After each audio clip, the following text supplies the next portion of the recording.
A billion times now, or as other people have said a billion times now, I'm going to follow Herman in saying that conceptual engineers set out to assess and revise our representational devices, and in particular to manipulate the meanings of our words, all for the sake of some good ends. I want to narrow the gap in this talk between the possibility of this sort of manipulation and those good ends. So for the action-oriented among us, those of us who actually want to produce some good, a proposal with a noble aim that's nevertheless impracticable is not improved by the nobility of that aim. What we want to know is which proposals are most likely to succeed so we can throw our weight around effectively. I'm going to primarily focus on engineering ordinary language, but some of what I say also applies to restricted expert discourse. Thanks. If you're going to move around a sand dune, you should want to know how and whether sand dunes move around when left alone, how they're maintained, how the sand blows, whatever. Likewise, the engineer should want to study how words change their meanings in the natural course. Sometimes words acquire new meanings, words that weren't ambiguous thereby become ambiguous. One of the meanings comes to predominate in usage, and sometimes the other slips from usage in public consciousness altogether. James II famously, or reportedly famously, on first seeing St. Paul's Cathedral, said of it, it's amusing, awful, and artificial, and meant that it was pleasing to look at, awe-inspiring, and skillfully made. This process is called semantic drift, and it's gone on for thousands of years across human language. Sometimes it's more or less explicable. The word shore originally meant the tidal zone where boats can disembark. As the beach changed from a place of business to leisure, it became convenient to call the place beachgoers went the shore instead of reaching for some new word. Repeated usage eventually resulted in shore acquiring a new meaning, the whole beach. Gradually, uses of shore meaning beach have replaced much use of shore meaning tidal zone, but not all. The engineer wants to induce semantic drift, in my telling. She wants, for instance, woman with its revised meaning to start replacing uses of woman with its present meaning. I want to see how far we can take this thought. I think pretty far. Semantic drift is a genuine phenomenon and a mundane one, and it's empirically studyable. Historical linguists over the last 200 years have developed classifications, case studies, and corpus studies. Lexicographers have maintained the unabridged Oxford English Dictionary with its troves of quotations. Corpus studies, by the way, suggest that frequently used words undergo more drift, as do highly polysemous words, as do short words. While drift is slow and unpredictable, we can make some conjectures about when it's likely to occur and when it isn't. Hat's much more likely to come to include earmuffs than, say, scarves or iPhones, right? We can make conjectures about when it's likely to occur, when it isn't, and so what about engineering proposals? About which engineering proposals are promising and which aren't, or which are less so. Capellan has suggested that engineering is rather like benevolently shooting into the dark, because the meaning facts are inscrutable from their metaphysical determinants, and because these determinants themselves are difficult to shape, and perhaps let alone shape in legitimate ways. On that score, I'm rather more optimistic. In effect, he suggests that instrumental reasoning about how to change some facts A, constituted fundamentally by some facts B, would have to be reasoning about how to work on the B facts. My thought is that we can still make educated guesses about how to change the meaning facts while knowing very little about the meaning determining facts. One way to do that is to study semantic drift. And it seems possible to do that without studying metasemantics or the structure of concepts or subject matter, the fundamental constituents of meaning. Historical linguists don't get into those weeds, and that's part of why we think of them as practicing respectable descriptive science. And for those reasons, there seems to me something off base about Capellan's inscrutability worry, and I'm going to revisit this and his control and legitimacy worries a little bit later, though briefly. My plan is to make some empirical conjectures about what sorts of drift are likely and propose a way to do so without getting into the philosophical weeds. I think there's a reason for some qualified optimism, but also a reason for some heavily qualified pessimism. Philosophers have cottoned on to the very kinds of cases of drift the hardest to introduce, and the kinds of proposals that stand to succeed and do good are much more modest in their aims, and perhaps for that reason a little less theoretically interesting. Admittedly, it's hard to come by instances of successfully induced semantic drift. I tend to think there are more examples than Alex. Whether, for example, marriage, rape, and queer are examples is going to depend on your theory of derogatories and whether you think rape and marriage have recently acquired new meanings. Maybe the enthusiastic consent movement can be read as trying to engineer the concept of consent. Maybe all the people who worked hard to allow for the charging of interest in the history of economics. count as conceptual engineers under some telling. Maybe there's a bunch more examples too. You may think I think a lot of things are examples by the end of this talk. Maybe if social visionaries better understood what sorts of semantic drift are likely to occur and thought more systematically about which might be positive to try to implement, there'd be even more examples. The engineer needs a way to rank proposals on the basis of the range of likely outcomes. Some stand to promote a lot of good if fully adopted, but failure or partial adoption have very, very high costs. Some may be comparatively likely to succeed, but much more modest in their aims, and others may be promising, but require a kind of constant maintenance, energy better spent elsewhere. For instance, perhaps it's likely that a large number of activist speakers are likely to use woman with a revised meaning, but that it will infuriate a large number of other speakers and become the focal point of an aggressive backlash.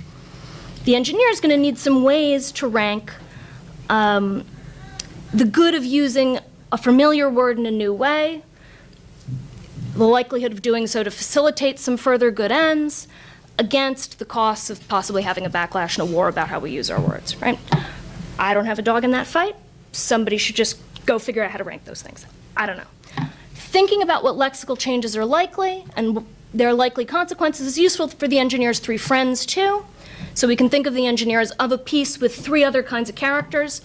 They've come up for us these last 2 days. So we've got the eliminator who wants to halt the use of some word with one of its meanings. That's like P-flag wanting us to stop using the word faggot instead of reclaiming it.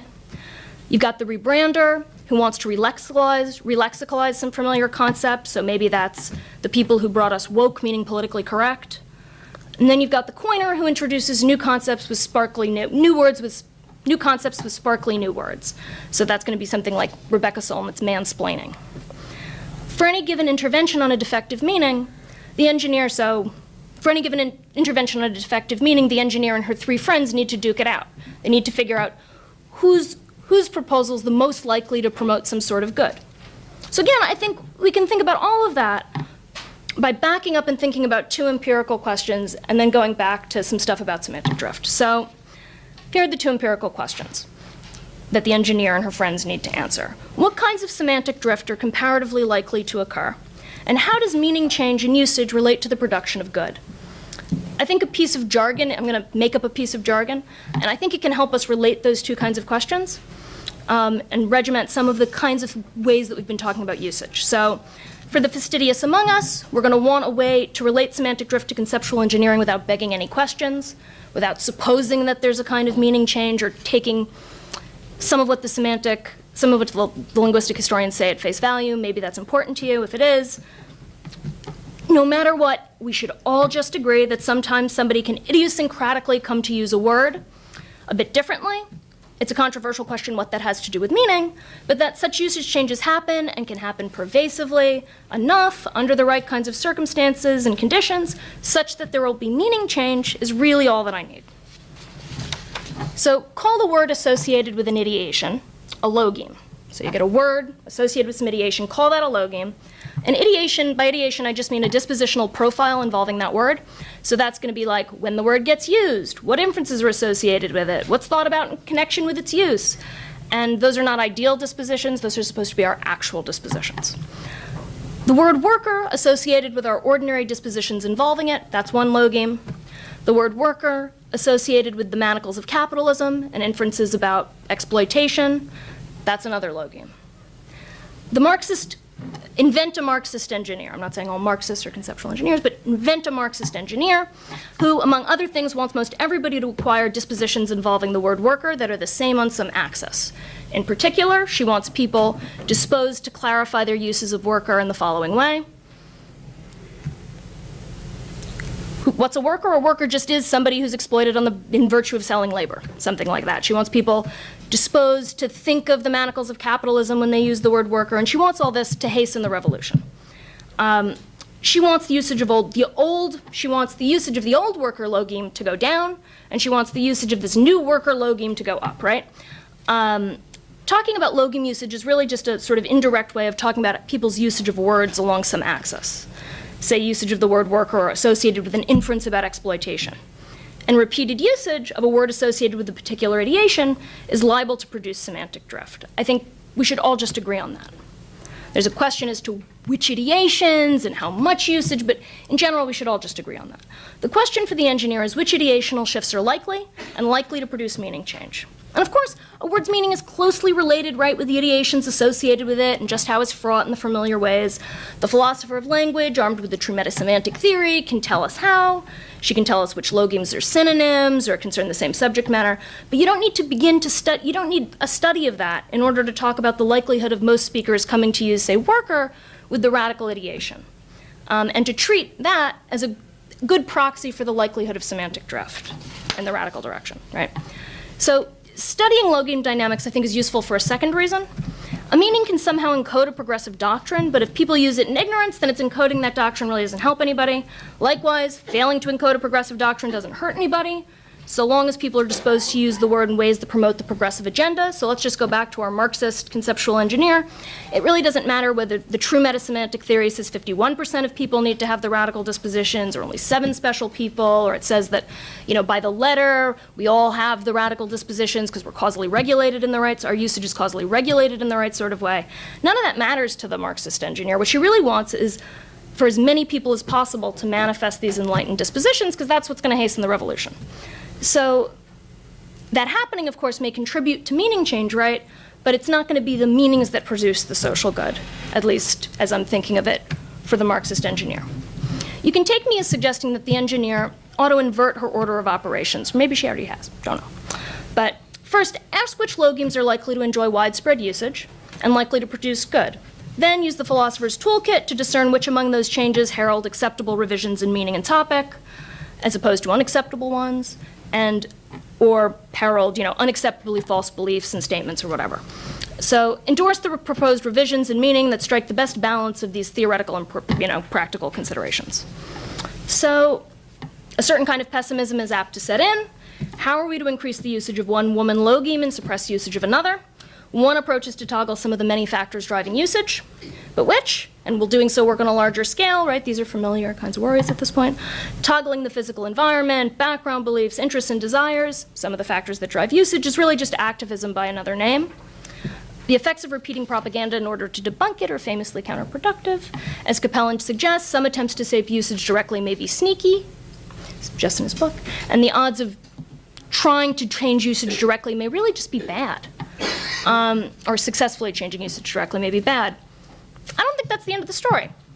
If the dynamics of top-level facts couldn't be studied, predicted, or tweaked, lots of people would be out of jobs. Take everybody trying to make this year's hit toy, or introduce a new species into an ecosystem, or get a candidate elected with Russian bots. They try to predict the population's behavior from grounds that are murky and difficult to control, and to do that, they study the consumer or ecological or political landscapes, and they look at the past to predict where the niches are likely to be in the future. Advertising alone didn't make Chia Pets and Tamagotchis a craze, right? They filled related and enduring niches in the market. And wigs for bowling balls, on the other hand, perhaps no amount of advertising could have helped them, right? That's actually a product. People make those. You probably haven't heard of them. Yeah. So in this spirit, here's a kind of generic Darwinian thought for the engineer. A logeme's usage is proportionate to its fitness to the linguistic environment. And by the linguistic environment, I just mean like all the bajillion factors that drive usage, including speakers' beliefs about the meaning of words and their impact on the audience, as well as speakers' brute psychological dispositions and facts about their physical environment, their interests, and their background beliefs. What the engineer wants to know is which logemes are fit enough to flourish in usage. In particular, which head-same logemes. Oh, did I skip something? Did I not tell you all about logemes? Oh, you did. I did? This is what happens when I get in front of a group of people. Oh, okay. So you get the Marxist logeme, and you get the radical Marxist logeme, and you get the sort of ordinary worker logeme. I'm going to call them head-same because they involve the same word. So if I say bats in the attic are scary, and I use a bat for baseball, I'm using, in one sentence I use one logeme, in the other sentence I use another logeme. I'm calling bat, bat number 1 is logeme number 1, bat number 2 is logeme number 2. I'm calling them head-same logemes. So the way I'm thinking of the conceptual engineer is what she wants to do is she wants to introduce one head-same logeme to drive out another, like introducing one species of beetle to drive out another, or one group of beetles to drive out another. Okay? So the idea is that, so we've got this sort of generic Darwinian principle, we get the linguistic environment, all the factors that drive usage, and generic thought, a logeme's usage is going to be proportionate to the factors that drive usage. Okay. So consider Rebecca Solnit's logeme mansplaining, smash hit, stark example of how to strike it just right. It was so much fitter than whatever other logemes we were using to describe men being pedantic that it propagated with little inducement or advertising. Duplicating her success, sort of on that scale, is going to require a sort of similar manifest stroke of genius. And maybe that's what the engineer hopes for. Essentially very low competition and high odds of propagation, high potential for usage. But the odds of spotting potential like that in advance of the sort of man on the street is going to be some very long odds. Not necessarily a bad thing, but it's going to be long odds. So I think some guidelines about what makes proposals likely to succeed are in order. I want to know if there are distinctive strategies for the engineer who wants to, again, introduce a head-same logeme, hoping that it dominates in usage, produces good, and creates semantic drift, without first changing the linguistic environment in some big way. So the background worry came up in Alex's talk, and the background worry is this. It might seem that without changing the linguistic environment, the new logeme is unlikely to take hold, or else it would have already. And if by some miracle it does take hold, no further good's going to result, because whatever breach in usage is opened up is going to be swiftly filled. I don't think that's exactly right, because that's the worry if the environment and logeme usage are in match. But if they're in mismatch, then maybe some other possibilities open up. So it's an environment and mismatch. That's like, in the beginning of the Industrial Revolution when the, trees of London get covered in soot and the moths are all white. The moths are in mismatch with the environment. Okay? And then either the environment would change to get rid of the mismatch, or the moths would change, or the moths would disappear, right? Okay. So the engineer's got a couple kinds of strategies. One is to just be outstandingly fit. Another is to just be slightly fitter than the competition. Another is to make the competition less fit. And another is to change the environment directly. I'm not going to talk about that. Okay. So I'm going to go through some illustrative examples and draw some lessons for the engineer. I don't think all is lost, but I think the proposals in the literature are just like way too ambitious. Okay. So also I'm going to talk about introducing head-same logemes. I'm going to talk like that. But notice that the people who do historical linguistics, they don't have any compunctions about looking at historical quotations and making judgments about there being meaning change. So it's not like they're retrospectively trying to peer into people's heads. They think actual usage is really excellent evidence for meaning, right? Okay. So what makes a logeme fit? What makes us speak as we do? Really hard to say. Sometimes words languish unused because we haven't heard of them. Sometimes it's because they make us uncomfortable or just don't trip off the tongue fast enough. In general, actual usage is a really great guide to what's fit. Today's favored loose talk, common misusages, intentional or accidental, stock phrases, metaphors often preview tomorrow's widespread usages and meanings. Even in the 19th century, speakers didn't fancy saying things like, everyone loves his mother, or a reader is his own company. Latin had some gender-neutral or epicene pronouns, and the thought was English should too.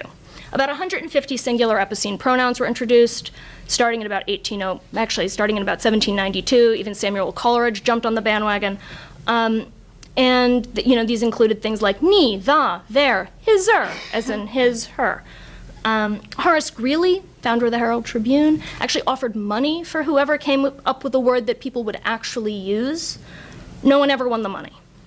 By contrast, singular they has been tripping off tongues for centuries, including Shakespeare's and Jane Austen's, but with some regret, especially among Americans concerned with proper English, an inferiority complex on this side of the Atlantic, which drove a lot of the distinctions between actually American and British English. Anyway, but since then, pieties about grammar have eroded, and there's also been the ascendancy of the LGBTQ movement. Singular they is now having its day in the sun. It's a uniquely fit epicene logeme that was once out of reach, but changing rules of discourse made a discarded candidate newly viable. Overall, good evidence for a logeme's usability is that it's already in use somewhere. The engineer can identify underused and underappreciated logemes and attempt to spread them.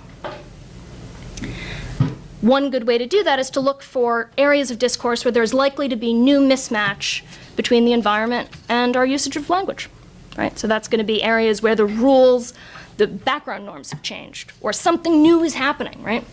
Sometimes the introduction of a new logeme changes the linguistic environment and so can produce changes in the use of other logemes. So maybe you think like, how did we wind up thinking of children the way we do? When was the child invented? And the answer is kind of in response to seeing a bunch of children in horrible labor conditions. Okay, so you can go back and think about, how do we get this concept and identify these sorts of moments of social crisis over some issue. Using sparkly new words has a certain kind of cachet. Oh, so backing up for a second, sometimes the introduction of a new logeme can actually change the linguistic environment. So this is like introducing a species of beetle that eats all the leaves some other species of beetle ate, right? And if a logeme changes the linguistic environment, that can then produce changes in other logemes, right? Okay, so, and if you really hate this logeme talk and you're like, hey, use a word associated with the disposition, how's that supposed to go? Just think of word meaning pairs for logemes if it's distracting you. Okay. Using sparkly new words has a certain kind of cachet associated with social rewards. New words, social rewards. Often they are funny, edgy, or cool in some way, so loan words like rendezvous, clever compounds like mansplaining, group lingo, and teen slang can all signal being up to date and a kind of group membership in a package of concerns. They have a way of entering the mainstream, partly because young people get older, and the engineer does well to think of the future of language use as the future of use of language. Engineered logemes may have a certain cachet among like-minded activists, even though they don't have sparkly new words. But that cachet may not translate well into cachet elsewhere, and may translate into a backlash or produce semantic drift across the aisle as some controversial phrase gets used in reactionary ways. Politically correct is maybe a sort of the moment example. Removing social rewards can also remove fitness. So this is the strategy where you introduce a logeme to make some other logeme less fit. And that's part of why reclamation is a successful strategy. If you call me a queer or a slut or an Anabaptist, which by the way was once a derogatory, and me and my fellows cheerfully and publicly call ourselves queer, sluts, and Anabaptists, we shake your belief that your efforts to insult us and others will land with the right sort of zing. So reclamation decreases the fitness of derogatory logemes. Even so, the insulters may well turn to other words. So faggot, for instance, still thrives in English usage. It's harder to find derogatory uses of queer, much easier to find derogatory uses of queers in the plural. Much easier to find derogatory uses of queers in the plural. Anabaptists still suffered plenty of persecution after they adopted the moniker, right? In general, reducing the fitness of a logeme to drive it out of usage is a really risky business. This is bad news for the eliminator, too. When the usage of one logeme changes, but the environmental factors driving that original logeme remain, another logeme is going to rush in to fill in the breach. And so this is some of what Alex was worried about. Nature abhors a vacuum. So just as on the rainforest floor, recently vacated roles in usage appear to get filled quickly. So I'm going to try to convince you of this. If you want more examples or you want my sources, just ask. But I didn't include them on the handout, and I'm going to keep ripping through this. So the English word food was originally used for animal food, came from German, right around the time it came to be widely applied to human food and not just animal food. Feed, fodder, and forage entered English. The word at the time for human food was meat, which, by the way, eventually lost territory in competition, lost territory to food, and so meat now is mostly restricted to meat, right? On the whole, semantic drift doesn't tend to result in losing distinctions. Of course, English has lost words for many distinctions over the years as our interests and activities have changed. So lunting is no longer in, and some words are simply forgotten, like apricity. The fact that food appears to have applied to human food and animal food only very briefly is related to the oft-noted phenomenon that languages often show a tendency to avoid clashing homonyms. So that's words having the same form, but confusingly different meanings. Take the example of the Latin word catus and the Latin word gallus. The Latin word catus meaning cat, the Latin word gallus meaning rooster, which actually merged in Gascon France in the 12th century into one word gat. The ambiguity resulting from this homonymy, highly inconvenient, especially in farming contexts, and very quickly several other words got applied to roosters. Two things happened. Gat stopped meaning rooster, and several other words started to. Confusion-making words tend to produce semantic drift. Another way languages tend to avoid homonymy is by result is you'll often wind up with phonetic or orthographic changes to avoid homonymy, like two and two, or son and son. Right? So too, discomfort, distraction and discomfort making words also sometimes produce semantic drift. So many people think of the placing of taboos as a clear source of drift. So for instance, rooster entered American English because the traditional word coincided with a new piece of slang. Full-fledged taboo isn't needed. When was the last time you heard anybody use gay meaning marry? On the whole, making a word less fit for usage does not make that usage less fit for some other word. What all that suggests is that a strategy that might have seemed productive for the engineer and the eliminator is really probably not. And that strategy is attempting to drive a word out of usage by making it less fit. And it's mostly, it's likely to leave a vacuum, and nature abhors a vacuum. Okay. So effectively, you can think of driving a logeme so one strategy would be to drive a logeme out of usage by placing a taboo on it, basically. And that might really not be so hard. So if I really wanted people to stop using the word woman, what you got to do, coin a really, really nasty, profoundly awkward-making word that rhymes with woman, and let everybody know about it. Put it all over Reddit, right? Okay. And speakers are going to start avoiding the word woman, right? But then they'll use some other word. And the engineer might inadvertently, she might not mean to, but she might inadvertently place a kind of light taboo on a word by connecting it with uncomfortable making or sad making or controversial things. So suppose a cohort of activists, very, very zealous activists inspired by Sally Haslanger, not Sally Haslanger, just inspired by Sally Haslanger, started using woman, man, black, and white in ways associated with an inference concerning subordination relations, and start paraphrasing neutral or positive uses of those words in political terms to wake us up. For instance, suppose I say, I hope your daughter grows up to be a proud woman. And my activist friend standing next to me says she too hopes that your daughter grows up to be a proud person subordinated on the basis of perceived reproductive capacity. The likely outcome is that I stop using the word woman, particularly around my activist friend, and start using some other word in the way I once used woman, and we could continue this little game of cat and mouse, sort of indefinitely. What is cachet among the activists may not have cachet at a children's birthday party.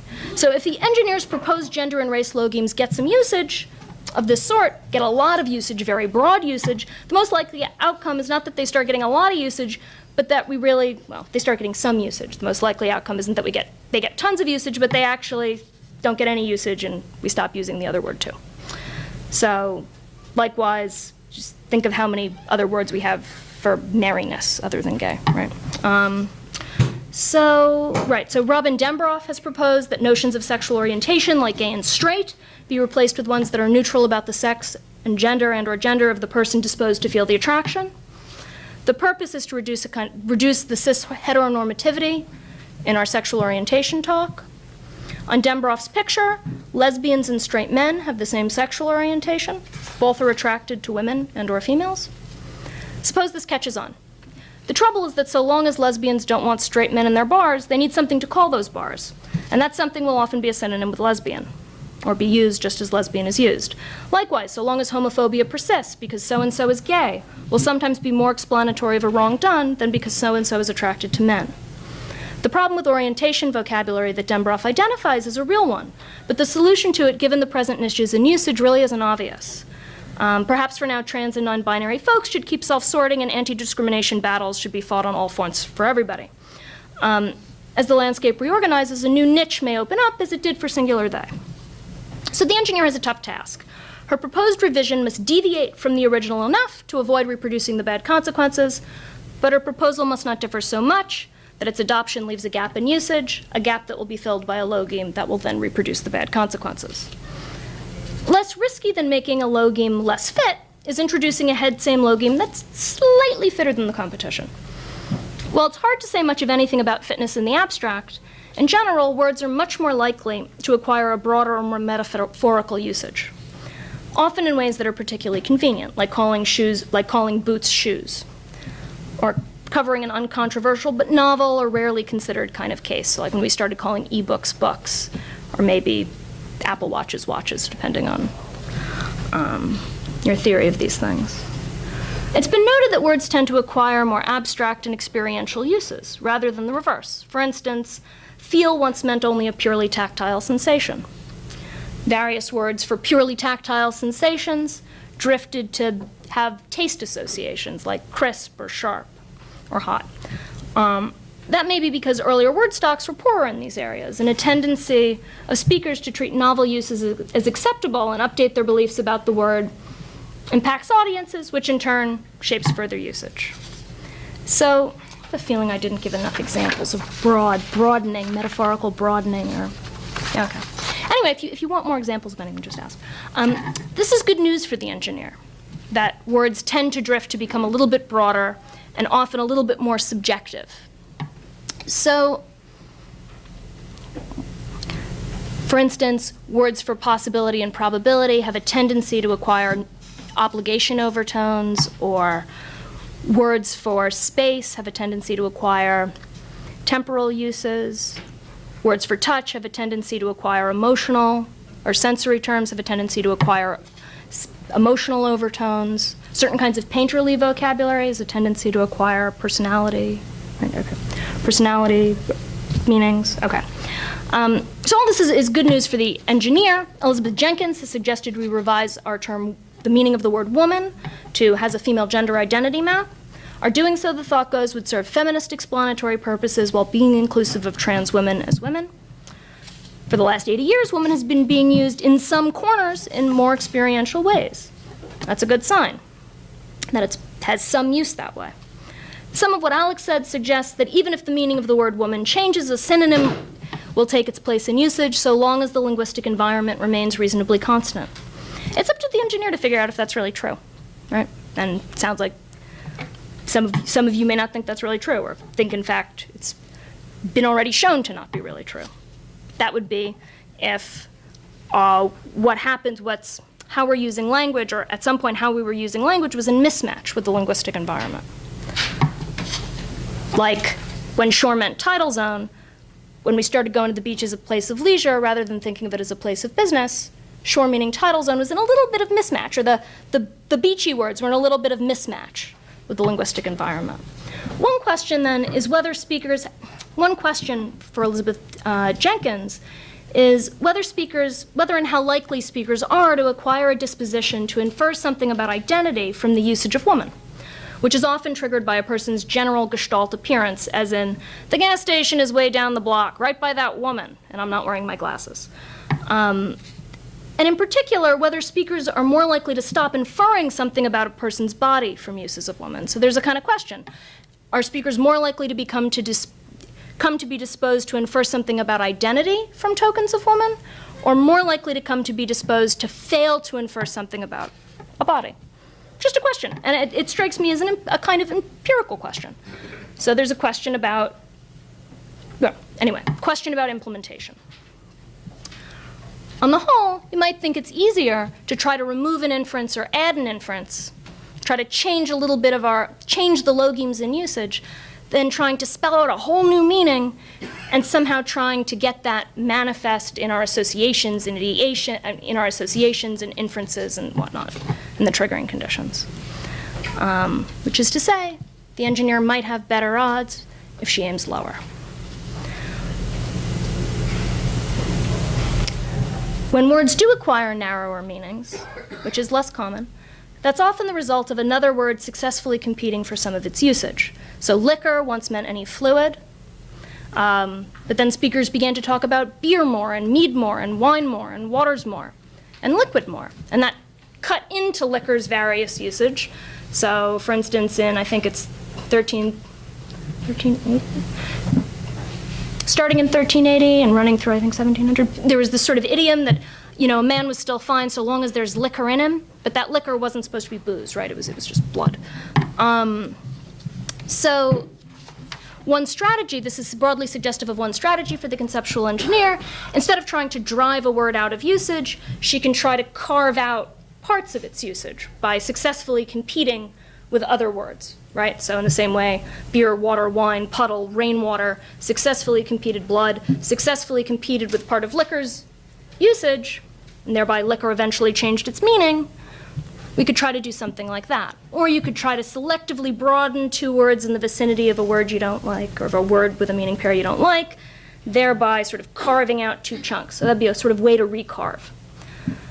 You might think that sort of strategy, that way of trying to get a word out of usage, or a word with a meaning out of usage, is likely to be more successful than driving it out, by, say, putting a taboo on it, or a light taboo. Even so, the engineer might worry that it's very convenient to have one word to perform those diverse functions that are getting carved out into two separate word meaning pairs, right? So, question, is that a good strategy? Given some particular proposal, is that a good strategy? And on the whole, takes a large chunk of what I'm saying is something like this. Conceptual engineering is most interestingly done, or most interestingly attempted, given all the full specifics of particular cases. But just trying to give a little framework for thinking about logemes and to try to isolate some of the different strategies the engineer might use. Okay, so the engineer, how much time do I have? Minus. Oh shit, really? Okay, I'm actually almost there. Thank you for bearing with. So two more little lessons, and then I'll wrap right up, okay? So some word types pejorate. They tend to acquire more pejorative uses and meanings, so words for intelligence tend toward the untrustworthy, like cunning. Words for the average tend toward the below average, like mediocre and vulgar and common. Words for the inexpensive tend toward the crappy, like cheap and vile. The process happens by a repeated use in negative context or stock phrases that often appear to evince a general drift in thought. For instance, that the common man is awful, but anyone smarter than us is an idiot. I'm sorry, but anyone smarter than us is a crook. In general, words are more likely to pejorate than ameliorate. That is, acquire more positive uses. One reason may be that speakers avoid words that they believe have pejorative overtones in neutral contexts. They save them for negative contexts, which furthers the pejoration, furthers negative uses, further contributing to the accrual of negative meanings. Efforts to ameliorate pejorated logemes, to replace them with more positive ones, are likely to fail, or at least require constant maintenance. Most of the forces sustaining the original pejoration remain intact. That's why stale euphemisms are replaced rather than refreshed. Another unstable word type are those susceptible to folk etymology, where speakers form beliefs about a word's meaning on the basis of its form. Those beliefs then go on to inform how they use the word in the future, which inform further beliefs about what the word's meaning is, which informs further use, right? It's a snowball effect, right? Cruel changes the meaning. Okay, since the 1920s, the American Fire Safety Association has had to discourage labeling products as inflammable, right? Because speakers encounter the prefix in and then negate what immediately follows along the model of inactive rather than, say, inhabit or enchant. And as we all know, inflammable things are flammable things, so that's not good. Right, so Elizabeth Barnes has suggested that disabled should mean something like just whatever the disability rights movement is promoting justice for, or that's what disability means. The disabled people are whoever the disability rights movement, whose interests the disability rights movement is promoting. So the idea is that we could maybe thereby disrupt ableist ideology, or we might want to have the same explanatory aim as the activists. That seems good. I think her idea is totally brilliant. So this is none of what I'm saying about these proposals, right? It's not that I think these ideas are bad. I think they're great ideas. The question is whether or not they're likely to take. So disabled belongs to a word family that has a long and troubled history of pejoration. It's awful. I'm not going to rehearse it. The word disable is particularly susceptible to folk etymology because of its structure, the word dis in front of abled. So even if a lion's share of speakers begin using Elizabeth Barnes' logeme, there's a good chance the logeme we currently use is going to be what propagates anyway. Now, you might think, look, it might be that then the activists are in a position of constantly reminding people that disabled, you should really think of disability in this other sort of way. Maybe that's the right outcome, and maybe that's the thing that'll promote the most good, but it's going to require constant maintenance. Maybe that's the good. Maybe that's for the good. It's up to the engineer to tell us.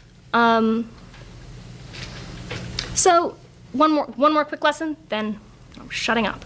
So semantic drift is predictably gradual and unpredictably punctuated. So it's really poured over a lot of cases. A lot of people also think this. I tried to check it. Seems true. Big changes tend to be the product of successive gradual ones, and the gradual ones are predictable ones. Or else, big changes are the product of a kind of unforeseeable historical accident. So take the word strike, which originally meant to rub lightly, or to proceed forwards. You think, how did that come to mean striking as in striking the sails? You know, like taking down a ship's sails, that means stopping. That's when you stop or submit to the enemy forces. And moreover, how did strike come to mean like work stoppages? Okay, compare. So rubbing, by a kind of hyperbolic use, came to mean rubbing hard, or acquired a second meaning, rubbing hard, acquired another meaning as in rubbing out, like rubbing off of a writing tablet, as in erase, as in taking off a list, as in taking down a sail. Okay? That's fairly predictable. Took a while, but fairly predictable, a series of metaphorical extensions. What's not predictable is that strike came to apply to work stoppages in 1768. The first real labor strikes happened in London, and the fleet sailed into the channel, well, not the channel, but the fleet basically sailed into the harbor and totally stopped commerce for 2 months, and people starved, right? So thereafter, strike came to be used for work stoppages, and before that, the phrase was work stoppages. Even so, small changes are sometimes the product of even smaller ones when there are significance and norms attached. So just going to totally rush through this. Usury originally referred to the charging of any interest and was plainly forbidden in the Bible. To the extent usury still occurs in common parlance, and it did more regularly about 100 years ago, it referred to the charging of unreasonable rates. And this is, if you look this up in the OED, you'll see it. The big OED, not the little OED. You'd never see it in the little OED. That change may really not seem big, right? No interest to just unreasonable interest. It actually took hundreds of years and a whole bunch of smart people trying really, really hard how to figure out how you could charge interest. And that was really helpful because it enabled the taking of big economic risks like overseas exploration, building of cathedrals, the stabilizing, say, of the Florentine government, the backing of certain sects of Christianity at troubled times in 1800. Okay. And so usury actually went from the charging of any interest to the charging of interest where the person receiving the money didn't partake in the risk in some meaningful way, to the charging of interest where some large percentage didn't go back to the church, to the charging of interest where it was unreasonable to expect the person having to pay the interest would be able to pay it after the fruition of the loan, to charging unreasonable rates. And there are more steps in between, but it was a long thing, and it seems to have been reasonably self-conscious. Monks write about, you can read these like letters of monks to each other talking about, the usury prohibitions and how to get around them and how to evolve church policy to reflect the changing times. They sound like they're talking about credit swaps. It's like weird. Okay. So to recap, so usury, which seemed like a small change, was actually the product of an enormous number of smaller changes, right? So to recap, here are some lessons for the would-be engineer. The head sames logemes, how far over am I? I mean... Is it terrible? Yeah, I think you probably don't want to think about it. Just okay, I am gonna keep going. Guys, God bless you. Okay. Advice, which is finished, have some Q&A. What, sorry? My advice is to finish so we can have some Q&A. Okay, so lessons. The logemes likely to succeed, the changes likely to succeed represent very subtle deviations, probably along a broadening axis, though maybe the narrowing by crowding out strategy would have some success. In general, philosophers shouldn't be trying to do conceptual engineering ex nihilo from the armchair. You want to go out and look at actual language use, including the very unsexy parts and the philosophically dull parts. I know, very exciting, right? The proposals in the literature, I think, are unlikely to succeed as broad engineering and ordinary discourse. I think that's a terrible shame. But maybe there could be more better ones. Here's a little kind of example inspired by the kinds of things I'm saying. If you want to make fewer people buy pork products, start using pig for things made from pigs in the same way we use glass for the material and also things made from glass, right? So if you call bacon pig, might not catch on in broad usage, but a few tortured omnivores might buy 3 fewer pig pork products, right? And then, well, that created some good. It didn't catch on in a broad way, but okay. Also, right, chicken means things made from chickens, right? Okay. So conclusions. I've proceeded on the assumption that engineers attempt to actually induce semantic drift as a means to do some good. If that's not right, then what? So the ideal theorist might still find impracticable proposals worthwhile. They may be prescient, illuminating, educational. But then she's like an architect who designs elegant bridges that are unbuildable in practice. They may be inspiring or creative, but they're not good blueprints for bridges, and maybe that's totally fine, right? Maybe that's totally fine. Maybe the conceptual engineer thinks of her proposals as educating those who encounter them in salient and memorable ways, as a kind of consciousness raising. Maybe she thinks of them as performing gestalt shifts on readers or aiming to. But if that's right, the proposals are very different from what they present themselves to be in the literature. They seem to be sincere blueprints for new meanings when they're really enacted activism. One might wonder whether these attempts are best positioned to do good inside arguments, inside articles, predictably limited readership, or maybe in some other format, say in the mouth of somebody really, really powerful, or in a hit song.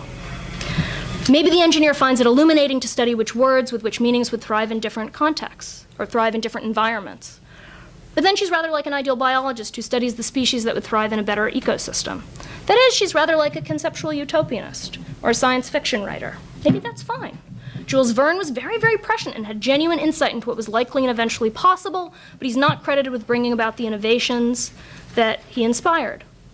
And if the conceptual engineer is making predictions about the concepts to be used in a brighter future, that by itself is not a reason to use them now, or to use language differently now. Any more than the fact that you like ferns and that you live in the Yukon is a reason to plant ferns in your backyard. I don't know what conceptual engineering is supposed to be if it's not supposed to be about revising our concepts to produce some good end. And if it's that, then it rests on these empirical hypotheses. So that's my talk. Thank you for your patience.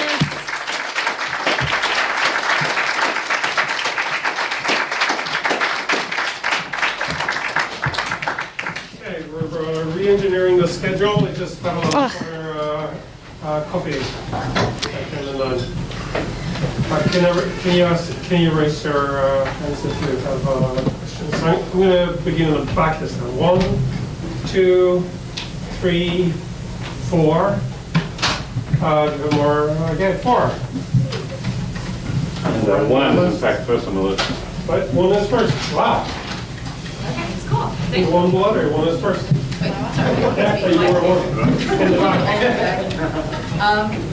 Hi. I had a question about a case of a word that seems like I would want to maybe do some conceptual engineering about, but it would be like resisting of all of these lessons that you talk about, right? The word that I have in mind is girl as being used to describe women, which is like particularly epidemic if you've ever watched any like reality TV dating show. Everyone's looking for girls, you know, even though they're 30 years old, right? So this is something that I find like really nice, but of course it's it's widely used. It's something that's become broader, I would take it, than the usage of a girl as a child, right? It seems very and I'm trying to think about, okay, so you describe this sort of narrowing way that you could maybe crowd out a broader use of a word by introducing competitors, but it seems like we've got the competitors already, like woman, lady, or whatever. And so I'm wondering, but it seems like there would be a social good that could result from doing sort of conceptual engineering on a word of this type.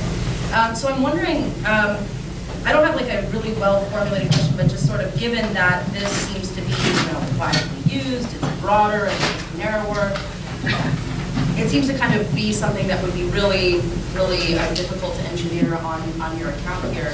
What would be the space for words that are like that? Well, so I would think that's if you really hate that use of the word girl, one strategy is to try to drive it out. Then you have to, hope that whatever replaces it, whatever slang for 30-year-old women replaces it, you don't hate as much.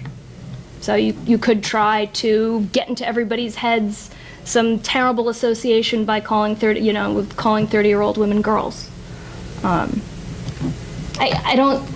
not thinking that's a candidate so much for introducing a word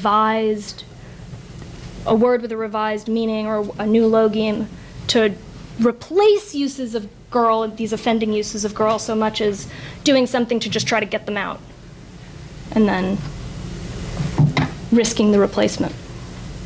That's how I would think of it.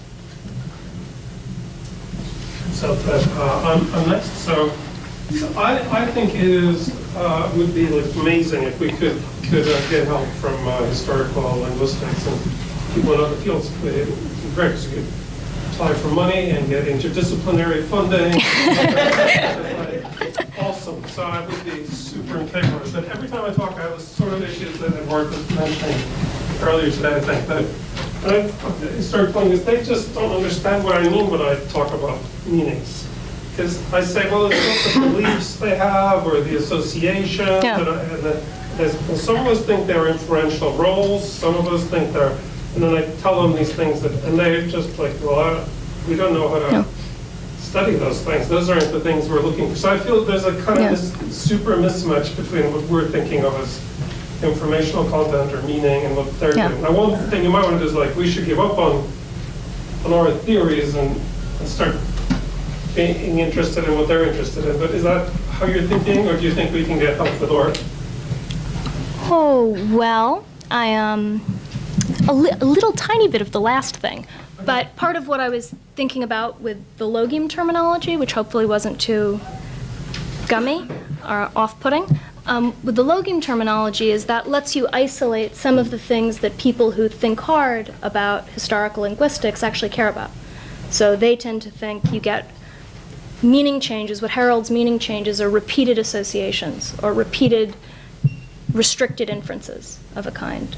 And so that was part of why I was suggesting that, is that if you want to have, say, pig acquire a meaning for acquire the meaning pork, one way to do it is to get uses of pig to be repeatedly associated with an inference is, things made from pigs or something like that, or repeated uses of pig associated with pig parts. So that was part of why I was suggesting that. But maybe that's not responsive to what you were saying.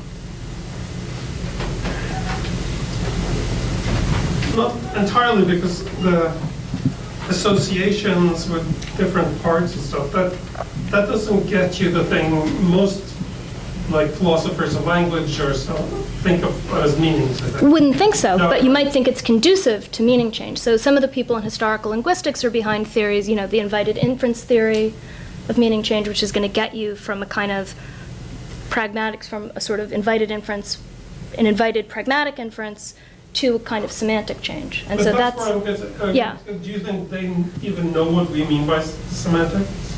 Yeah. Okay, Yeah, I do. well, that's Yeah, sure. an optimistic picture. That's, Yeah. I think. They read random and Oh no, that would be pushing. That would undoubtedly be pushing it. I would think that's probably pushing it for most people. Wouldn't pretend to know, but it does seem to me that something we should all agree on is that repeated usage is conducive to meaning change. And so if we can think about what kind of repeated usage is likely, particularly repeated usage associated with an inference, repeated usage associated with particular triggering conditions, something like that. okay. We can then connect up our concerns with some of their data. So that was the idea. So, 2. Hey, thanks. That was a really great talk. And I just wanted to have you help me think through something that was coming up at the end that I have trouble totally understanding. And the question's just about how to understand the fitness for words and the concepts that are in pejoration. So I wonder if the situation's way darker and more cynical than maybe you were not. Yeah. That's just my passion. Yeah. So putting together your talk and some of the things that came out in the Alice's talk, right? We have a lexicon that's not superfluous. We have these words for, let's say, low intelligence, or we have these words for bathroom. People don't like those words, so they undergo pejoration. Yeah. So it looks like the words have low fitness in some sense because they're being moved around a lot, but the concepts that they're marking have, I would have thought, quite high fitness because we keep introducing words for them, the concepts are nullified. And I couldn't quite understand what the move was supposed to be for how would you deal with pejoration, but if the idea is through something like conceptual engineering, as far as I hear, that involves adding more negative valence. Don't use that, you're bad, this is a bad concept, whatever. Which is just going to increase the negativity of the concept, even if it stops the negativity of stops the usage of the word. It's not taking the concept to have anyone's mind, it's increasingly salient. So in which case, you predict. So I was not suggesting that we try to fix so-called pejorated concepts. I think it's going to be a doomed strategy, probably, because for the same reason we don't try to, freshen up old euphemisms or fix up old terms for the toilet. So I wouldn't want to be suggesting that. So then is there any, so who cares about changing the words that if all we're doing is putting the complement or a different Sorry? Who cares about changing the words? Pejoration or epistemic change, or the euphemism trend or whatever. If all we're doing is taking the concept that is highly negatively valenced and recoining it for a new generation. Yeah. So some of what I was thinking about is you've got usage, and maybe some roles in usage are associated with, say, acquiring more negative associations. So if you occupy this role in usage, the thought goes you're going to start also occupying nastier valenced ones, to speak really loosely. And the thought goes, if you want to try to tweak some of that, maybe because you don't like some of those nastier associations, or you want to sever some of the nastier uses from some of the core uses, something like that, then one thing you could try to do is relexicalize, which is what we do when we coin new euphemisms. I take it the conceptual engineer doesn't want to do that. What she wants to do is manipulate the concept, the sort of word meaning pair getting used in a concept in a certain region of discourse, or she wants to manipulate the word and ideation in circulation. So that's more of how I was thinking about it. 3, and then Sally. Thanks. Okay, so I was wondering if you could say a little more about the connection between logothemes and meaning change, and that's still not what we see in the picture. And so one way of maybe posing this maybe as a sort of worry would be that, so it looks like the logemes, like the two you have on here with shore, are already separated. So you have like the beachy, like the laying out on the beach kind of association, and the ship kind of association. You might think like all of that's just going to be intermingled, and in fact the case for strike that you brought up seems like literally there were ships in the harbor sitting there, and it led to people not being able to work and people starving.